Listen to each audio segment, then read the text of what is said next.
अमेरिकी राष्ट्रपति Donald Trump ने कहा कि ईरान और इजरायल के बीच फिर लड़ाई शुरू हो सकती है। हालांकि ट्रंप ने यह भी कहा कि युद्ध से ईरान और इजरायल दोनों थक गए हैं। दरअसल डोनाल्ड ट्रंप से एक सवाल किया गया। आपने कहा कि आपका मानना है कि इजरायल और ईरान के बीच संघर्ष, युद्ध खत्म हो गया है। आपको ऐसा क्यों लगता है कि यह खत्म हो गया है, और अगर ऐसा नहीं हुआ तो आप आखिर क्या करेंगे? यानी कि ट्रंप से पूछा गया कि अगर ऐसा नहीं हुआ तो आप क्या करेंगे।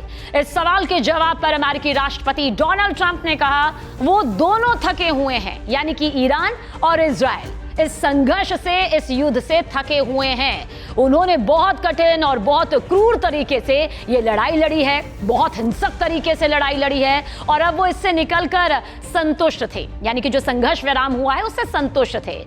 और क्या ये सब फिर से शुरू हो सकता है, ये सवाल भी पूछा गया। तो इस सवाल का जवाब उन्होंने दिया कि मुझे लगता है कि किसी दिन ये हो भी सकता है, शायद ये जल्द ही शुरू हो सकता है। यानी कि जो युद्ध इस वक्त संघर्ष विराम की वजह से पूरी तरह से अभी फिलहाल ठप हुआ है, किसी तरह का युद्ध नजर नहीं आ रहा है, वो जल्द शुरू हो सकता है। इसके अलावा डोनाल्ड ट्रंप ने यह भी कहा कि हम अगले हफ्ते ईरान के साथ बात करने जा रहे हैं, हम एक समझौते पर हस्ताक्षर कर सकते हैं। उन्होंने युद्ध किया, उन्होंने लड़ाई लड़ी, अब वो अपनी दुनिया में वापस जा रहे हैं। हम केवल वही मांगेंगे जो हम पहले मांग रहे थे। अमेरिकी राष्ट्रपति ट्रंप ने यह भी कहा कि अमेरिका नहीं चाहता कि ईरान के पास परमाणु हथियार हो। उन्होंने कहा कि अमेरिका ने ईरान की परमाणु हथियार बनाने की क्षमता को तबाह कर दिया है। इजरायल और ईरान के बीच युद्ध के 12वें दिन मंगलवार को युद्ध विराम लागू हो गया। हालांकि दोनों पक्षों ने शुरू में एक दूसरे पर इसका उल्लंघन करने का आरोप लगाया, लेकिन आखिरकार मिसाइल, ड्रोन और बम के हमले बंद हो गए। ट्रंप ने नीदरलैंड में नेटो समिट में कहा कि यह युद्ध विराम बहुत अच्छी तरह से जारी है। हालांकि ईरान ने इस बात पर जोर दिया कि वह अपने परमाणु कार्यक्रम को नहीं छोड़ेगा। दरअसल ईरान लंबे वक्त से अपने परमाणु कार्यक्रम को शांतिपूर्ण मकसदों के लिए चलाने की बात कहता रहा है। हाल ही में अमेरिका ने ईरान के 3 परमाणु ठिकानों को निशाना बनाते हुए हमले भी किए थे।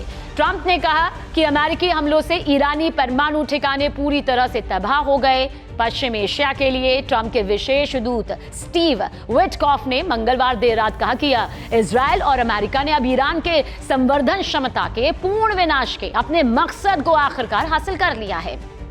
उन्होंने यह भी कहा कि बातचीत के लिए ईरान की शर्त है कि इजरायल अपना अभियान खत्म करे, वो भी पूरी हो गई है। नेटो समिट में जब उस कथित रिपोर्ट के बारे में पूछा गया जिसके मुताबिक ईरान के परमाणु कार्यक्रम केवल कुछ महीने पीछे धकेल दिए गए हैं, तो ट्रंप ने इसे उपहास के तौर पर कहा और ये कहा कि इसे फिर से खड़ा करने में सालों लगेंगे। इसके अलावा इजरायली सैन्य प्रवक्ता ब्रिगेडियर जनरल एफी डेफ्रिन ने यह भी कहा कि उनके देश का आंकलन है कि ईरान की परमाणु सुविधाओं को काफी नुकसान पहुंचाया गया है, इसमें कोई शक नहीं, और हमले में उसका परमाणु कार्यक्रम कई साल पीछे चला गया है।